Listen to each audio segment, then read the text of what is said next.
Alec Kruger had called 911 and reported that there had been an intruder at his residence and that his parents had been shot. You hear what sounds like a possible gunshot, and then the call goes dead.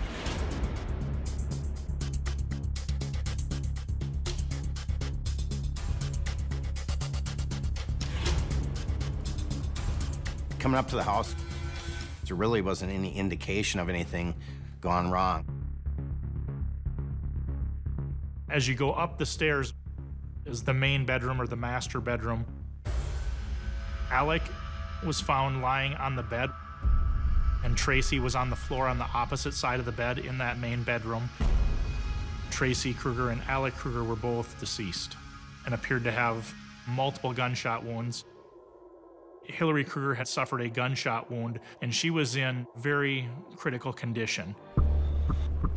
So when I first drove up that night, there were two vehicles stuck at the end of the driveway, just east of the residence. You could see that both were stuck backwards in the ditch, like they had spun out. We were trying to figure out the two vehicles in the ditch. What is the relationship? Was Tracy Kruger or somebody else from the family down here on the road at some point? There was a little blue, like, toe strap sticking out from the front of the pickup. There was a single set of footprints leaving the vehicles. The license plates were run on the vehicles, and that's what told us that one was registered to Michael Zabawa and the other one was registered to the Kruger family. At that point, we are going to want to talk to Michael Zabawa. We had not processed the crime scene to any degree at that point. We hadn't been able to gather much information from the scene or any witnesses. Our plan to interview him certainly was just, gather information about his timeline of events. That's what I'm asking you to do right now, is tell Trevor and I the truth about where you were last night. At home. You were at home? I was at home. And what I'm concerned about is we found your truck, okay? I told you on the way up here, we know that it's in the ditch. We also found a stolen truck, okay? Another pickup, not far from your house, okay? That was stolen close to where your truck was. We know you were out last night. Where were you drinking at? I mean, you're drinking. You already told me you're drinking. What difference does it make if you tell me where at? Second, you know what I mean? Where were you drinking at? Larry's. In town here? Yeah. In Waseca? Yeah. Okay. Were you drinking with friends, by yourself? With a friend. Mr. Zabawa, on the car ride in, he indicated that he had been at work the previous day, and then he went home and that he was home all evening. He said he was drinking at home alone. As the interview progressed, his story slowly changed. Okay. What time did you stay there till? It was about 10 to 11. Okay, then where'd you go? Went back to his place and then went home. Okay. How did your truck end up in the ditch, though? Did you leave your house again, or where's that going? No, I went home. Yeah. Okay, but you see, Mike, where the problem lies here? The stolen truck. Are your fingerprints going to be in it? No. You sure of that?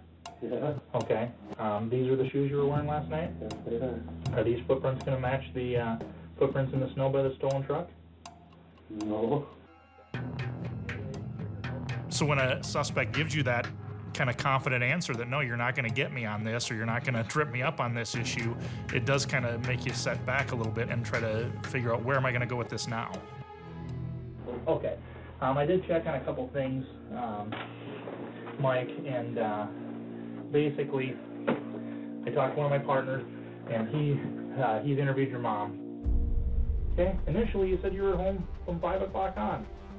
Well, that's not true. Then you said you were home at 11. Well, that's not true. You see what I mean? And your mom says she heard you come in around 3:30 in the morning.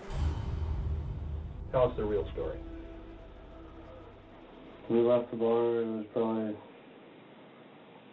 was closed, it was about 1:30, 1:30, somewhere in there. Went to Eric's house, sat there, that was probably, they had a few more beers at his place. I left there, it was about 2:30, 3:05. Okay. Then where did you go? Uh-huh. Okay. Now we're back to where we were again. I know. We were kind of stuck in a pattern of this, incremental admissions. We didn't feel that we had anything to lose at that point by trying another tactic. Introducing a new face, he may react differently.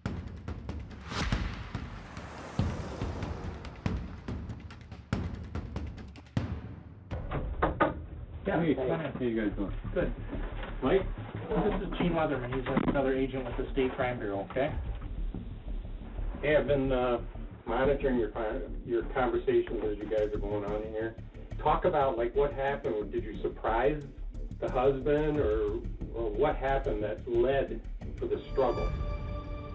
I don't know in the house.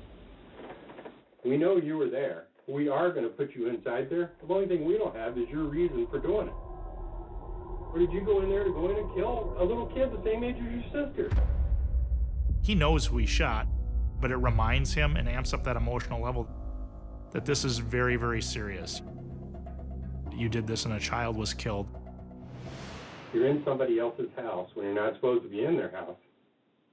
And they are going to either assault you to stop you from doing that, plus they're going to call the cops. Now, that's why I think, personally, that's why I think you shot them. It's because you were trying to protect yourself. That's the only reason that I can see. Am I right? Yeah. I thought so. I thought I was. And that makes me feel better about you. Because I just can't see you walking in there and shooting some kid. No, it went off. It went off accidentally? Yeah. Okay. I think it was a pretty important moment. It wasn't the whole truth yet from him, but he's at least admitting that he was in the house and is involved in the shooting.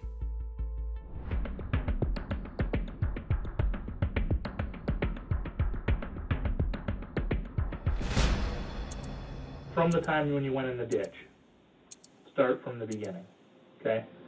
When I went in the ditch, I went up to the house, Okay.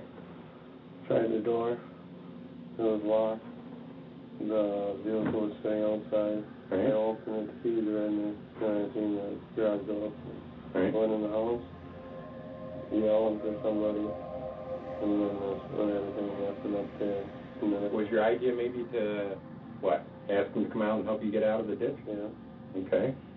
Okay, well, you were where in the house? What part of the house? that's it. In the bedroom?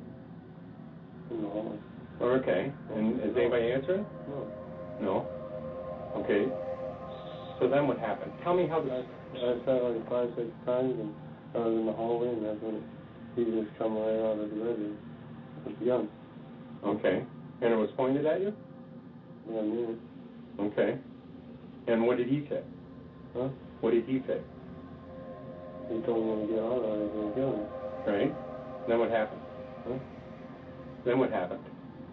Well, I was gonna turn it on, and then all of a sudden he pumped the gun. He pumped the round into the gun? Right. Jacked the pumper. Yeah. Okay. And then what? That's when I turned it on, and I grabbed it so that he wouldn't do anything. Okay. Then what happened? And then I got it away from him, and it went off. And it went off like 3 times when we were together. So me and him were going at it. Okay. So then it goes off, and then how did it hit the wife? When we were struggling. When you're struggling? Yeah. Are they saying anything to you? She was just going, oh my God, and then that was it. What happened to her? That's when she got shot. She had to go down the stairs, and I dropped the gun. Right. That's when the kid was standing right there. Talking on the phone? Yep. Okay, so you dropped the gun, and then it went off? Yep. Okay. Did you see it hit the kid? Huh? No. Alex was shot 3 times. Dropping the gun, it didn't go off 3 times. And if it did, it would be 1 time, not 3 times. It's a pump shotgun.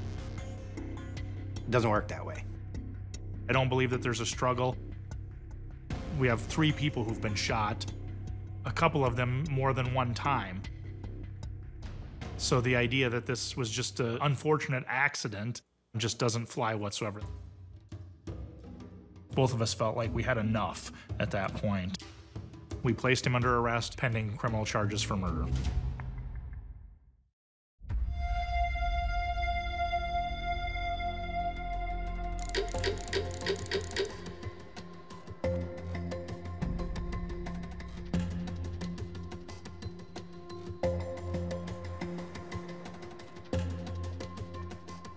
I think the jury could see that he was lying and untruthful from the beginning.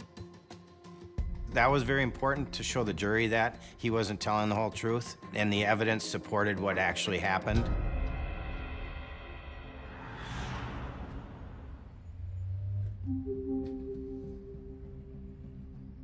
He was found guilty on 2 counts of first-degree premeditated murder, which were 2 consecutive life sentences. He got 216 months for Hillary's attempted murder. But he never showed any remorse for any of this, never indicated he felt bad about what he did or provided a logical explanation or anything for it. And I don't think we'll ever know.